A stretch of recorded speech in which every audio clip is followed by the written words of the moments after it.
اگرچہ پاکستان کے پہلے وزیر اعظم خان لیاقت علی خان کی پہلی شادی اپنی مسلمان کزن جہاں آرا بیگم سے سن 1918 میں ہوئی تھی، لیکن ملک کی پہلی خاتون اول ان کی دوسری بیگم یعنی رانا لیاقت علی خان بنی، جنہوں نے عیسائیت چھوڑ کر اسلام قبول کیا تھا۔ آئرین روت پنت نے دین اسلام قبول کرنے کے بعد اپنا نام رانا رکھا۔ خود سے 10 سال بڑے نوابزادہ لیاقت علی خان سے شادی کے 19 برس بعد وہ بیوہ ہوئیں تو اگلے 50 برس تک انہوں نے نہ تو اپنے شوہر کے قتل پر لب کشائی کی اور نہ ہی دوبارہ گھر بسایا۔ بیگم رانا لیاقت علی خان پاکستان کی پہلی خاتون اول اور سندھ کی پہلی خاتون گورنر تھی۔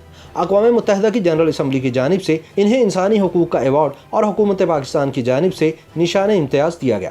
رانا لیاقت علی کی پیدائش 13 فروری سن 1905 کو شمالی ہند کے علاقے الموڑا میں ہوئی تھی اور ان کا نام آئرن روت پنت تھا۔ واضح رہے کہ یہ کماؤں کے ایک برہمن خاندان سے تعلق رکھتی تھی، لیکن بعد میں اس خاندان نے عیسائی مذہب قبول کر لیا تھا۔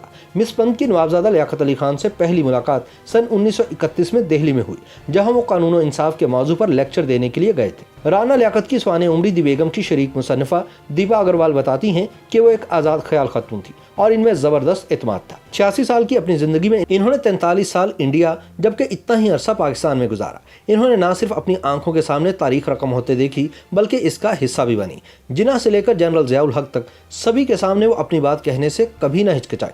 ایم اے کی اپنی کلاس میں وہ اکیلی لڑکی تھی اور لڑکے انہیں تنگ کرنے کے لیے ان کی سائیکل کی ہوا نکال دیتے تھے۔ رانا لیاقت کی بچپن کی دوست مائلز اپنی کتاب اے ڈائنامو ان سلک میں لکھتی ہیں کہ وہ جہاں بھی ہوتی تھیں ان کے ارد گرد زندہ دلی ہوتی تھی۔ کالج میں لڑکے بلیک بورڈ پر ان کی تصویر بنایا کرتے تھے لیکن ان پر اس کا کوئی اثر نہیں ہوتا تھا۔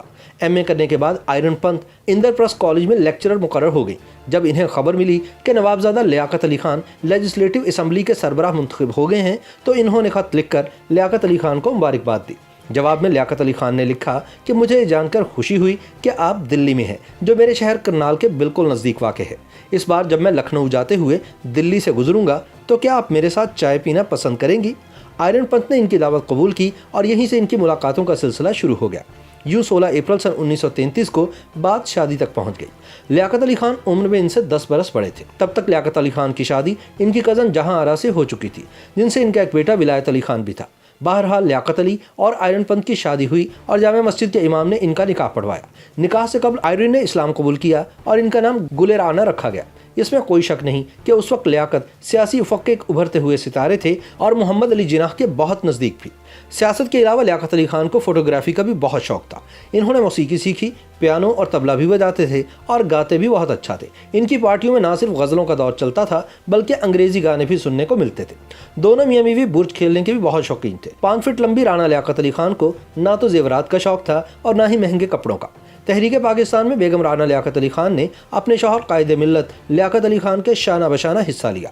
لیاقت علی خان پاکستان کے پہلے وزیر اعظم بنے اور یوں رانا پہلی خاتون اول۔ لیاقت نے انہیں اپنی کابینہ میں اقلیتوں اور خواتین کی بہبود سے متعلق وزارت دی۔ پاکستان کو بنے ابھی 4 سال ہی گزرے تھے کہ راولپنڈی میں ایک جلسے کے دوران لیاقت علی خان کو شہید کر دیا گیا۔ ان کی موت کے بعد بہت سے لوگوں کا خیال تھا کہ رانا واپس انڈیا چلی جائیں گی، لیکن انہوں نے پاکستان میں ہی رہنے کا فیصلہ کیا۔ اگرچہ لیاقت علی خان کے قتل کے حوالے سے بیگم رانا نے کھل کر بات نہیں کی، تاہم ان سے یہ بات منسوب کی جاتی ہے کہ رانا لیاقت کے خیال میں ان کے شوہر کو صرف اس لیے قتل کیا گیا کہ وہ ملک میں پہلے عام انتخابات کا اعلان کرنے والے تھے، اور اگر ایسا ہو جاتا تو ان کے قتل کے بعد میدان سیاست میں کودنے والے کردار تاریخ کے اوراق میں کہیں گم رہتے۔ کتاب دی بیگم کی مشترکہ مصنفہ تہمینہ عزیز ایوب بتاتی ہیں کہ ابتدا میں رانا بہت پریشان تھیں کہ وزیر اعظم لیاقت علی خان ان کے لیے کوئی پیسہ یا جائیداد چھوڑ کر نہیں گئے۔ جب لیاقت علی خان کو قتل کیا گیا تو ان کے اکاؤنٹ میں محض 300 روپے تھے اور ان کی بیوہ کا بڑا مسئلہ بچوں کی پرورش اور ان کی تعلیم و تربیت تھی۔ بہرحال حکومت پاکستان نے انہیں ماہانہ 2000 روپے کا وظیفہ دینا شروع کر دیا۔ 3 سال بعد انہیں ہالینڈ میں پاکستان کی سفیر کے طور پر بھیج دیا گیا، جس سے انہیں کچھ آسرا ہوا۔ رانا نے سن 1949 میں ہی آل انڈیا پاکستان ویمن ایسوسی ایشن کی بنیاد رکھتی تھی اور بیرون ملک ہوتے ہوئے بھی وہ اس تنظیم سے وابستہ رہیں۔ ہالینڈ کے بعد انہیں اٹلی میں پاکستان کا سفیر بنا دیا گیا۔ رانا لیاقت علی نے سفارتکاری کے اپنے فرائض بخوبی سر انجام دیے۔ ہالینڈ نے انہیں اپنے سب سے بڑے اعزاز اورنج ایوارڈ سے بھی نوازا۔ ڈپلومیسی کے شعبے میں کافی کامیاب ہونے کے باوجود بھی پاکستان کے صدر فیلڈ مارشل ایوب خان کے ساتھ ان کے تعلقات کبھی بہتر نہیں ہوئے اور ایوب نے انہیں تنگ کرنے میں کوئی کسر نہیں چھوڑی۔ دراصل ایوب خان چاہتے تھے کہ وہ فاطمہ جناح کے خلاف انتخابی مہم میں حصہ لیں، لیکن رانا لیاقت نے صاف انکار کر دیا۔ ان کا کہنا تھا کہ وہ سفیر ہیں اور ایسا نہیں کر سکتی۔ جب جنرل ضیاء الحق نے بھٹو کو پھانسی پر لٹکایا تو رانا نے فوجی حکومت کے خلاف احتجاج کی قیادت کی اور جنرل ضیاء الحق کے اسلامی قوانین کی پرزور مخالفت کی۔ ایک بے حد فعال زندگی گزارنے کے بعد بیگم رانا لیاقت علی 13 جون سن 1990 کو حرکت قلب بند ہونے کے سبب کراچی میں انتقال کر گئیں۔ انہیں بانی پاکستان قائد اعظم محمد علی جناح کے مزار کے احاطے میں اپنے شوہر لیاقت علی خان کے پہلو میں سپرد خاک کیا گیا۔ بیگم رانا لیاقت علی خان مزار قائد میں تدفین کا اعزاز حاصل کرنے والی آخری شخصیت ہیں۔ YouTube پر گوگلی نیوز دیکھنے کے لیے youtube.com کی سرچ بار میں googly news T V type کریں۔ گوگلی نیوز کے پیج پر سرخ رنگ کے سبسکرپشن والے بٹن پر کلک کرنا نہ بھولیے۔ YouTube پیج پر اپلوڈ ہونے والی ویڈیوز سے باخبر رہنے کے لیے بیل آئیکن پر کلک کیجیے۔ آپ کو ہر نئی ویڈیو کے بارے میں نوٹیفیکیشن موصول ہو جائے گا۔